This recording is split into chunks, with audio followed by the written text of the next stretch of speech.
जग महायुद्धाच्या दिशेने वाटचाल करते की काय कधी असं वाटायला लागलेलं आहे। आज इराण असेल, इस्रायल असेल, इराक असेल, या ठिकाणी अमेरिका असेल, यांच्यामध्ये द्वंद्व पेटलेला आहे। त्या दोघे थांबायचं नाव घेत नाही आहे आणि म्हणून यामुळे राज्यभरामध्ये देशभरामध्ये जी एक गॅसची टंचाई आपण म्हणून पेट्रोल डिझेलच्या बाबतीमध्ये जे काही चाललेलं आहे ते आपल्या सगळ्यांच्या समोर आहे। कालपासून आपण बघितलं नाशिकमध्ये पेट्रोलच्या केवढ्या लाईनी लागलेल्या आहेत। खरं म्हणजे मी आज आढावा घेतला, सगळ्यांना बोलवलेलं होतं, जिल्हाधिकारी होते, कमिशनर होत्या, महापौर होते, त्या ठिकाणी आम्ही सर्वजण होतो, काही नगरसेवक होते, आम्ही सगळा आढावा घेतला। पण मी बघितलं की मागच्या महिन्यामध्ये किती मागणी होती पेट्रोल डिझेलची, या पेट्रोल डिझेलच्या मागणीपेक्षा 1.5 पट मागणी फक्त या महिन्यामध्ये म्हणजे या 4 दिवसामध्ये।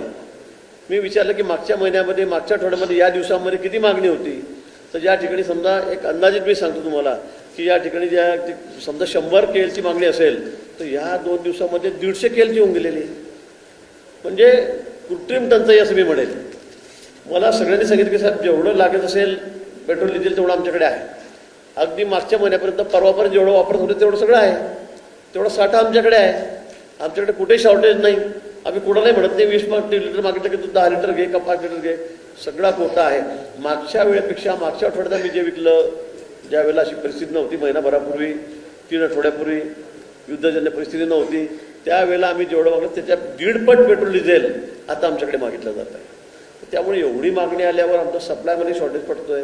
डेपोनं आम्ही विचारलं तेव्हा आमच्याकडे माल मुबलक आहे, आमच्याकडे कुठलीही टंचाई नाही आहे। माझी सर्वांना विनंती आहे, आपल्या माध्यमातून तुम्ही अगदी लोकांना हे शाश्वत करा की या ठिकाणी कुठेही पेट्रोल डिझेल केरोसिन असेल काय असेल कुठलीही टंचाई नाही, कुठलीही टंचाई नाही। पण आपण उगाच स्टॉक करून ठेवायचा, उगाच गाड्या फुल करून ठेवायच्या, जो अगदी आपण 10 लिटर वापरतो तिथे 40 लिटर घेऊन ठेवायचं, मला वाटतं त्याची गरज नाही, आवश्यकता नाही। आपण जर रुटीन अगदी आपल्या रोजचे लागणारं पेट्रोल डिझेल जरी भरत गेलो, जे आपण ते भरतोय, तरी आपल्याला कुठे जायची गरज नाही, धावपळ करायची अजिबात गरज नाही।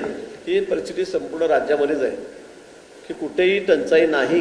पण या सगळ्या अफवांमुळे, विशेष करून सोशल मीडियावर ज्या अफवा होत आहेत, जे शॉर्टेजच्या लाईनी दाखवल्या जातात, त्यामुळे लोकांना इतकं भीतीचं वातावरण झालेलं आहे की मी काय करून काय नाही, केवढं भरून ठेवून केवढं नाही। सगळ्या पेट्रोल डिझेलच्या बाबतीमध्ये आपण गॅसच्या बाबतीमध्ये सुद्धा सर्वांना मी घरपोच देऊ, आम्ही सर्वांना घरपोच देऊ, बुकिंग करा, आम्ही सर्वांना घरपोच लगेच त्या ठिकाणी गॅस देऊ। मी सगळे मित्र त्या ठिकाणी बोलवलेले होते, त्यांनी मला सांगितलं की साहेब 1.5 पट म्हणजे जिथे आम्हाला आज 33,423 सिलेंडर काल प्राप्त झाले, म्हटलं याच्या पूर्वी किती होत होते, म्हणजे एवढेच होत होते, त्याच्यामध्ये काहीच फरक नाही, 30,000 होत होते तर 33,000 आले, त्याच्यामध्ये शॉर्टेज कुठेच नाही आहे। पण आपण जे सगळे घरात 2-3 सिलेंडर असतील ते सगळे भरून ठेवतोय, घरामध्ये कुठे 18 किलोचा आहे, समजा 15 किलोचा आहे, तो अगदी त्याच्यात 10 किलो खर्च झाला, त्यात 5चा शिल्लक असेल तरी सुद्धा आपण तो घेऊन जातोय, आम्हाला परत भरून द्या सांगतोय, आणि तिथे सगळे दुकानावर जाऊन तिथे गर्दी करतायत।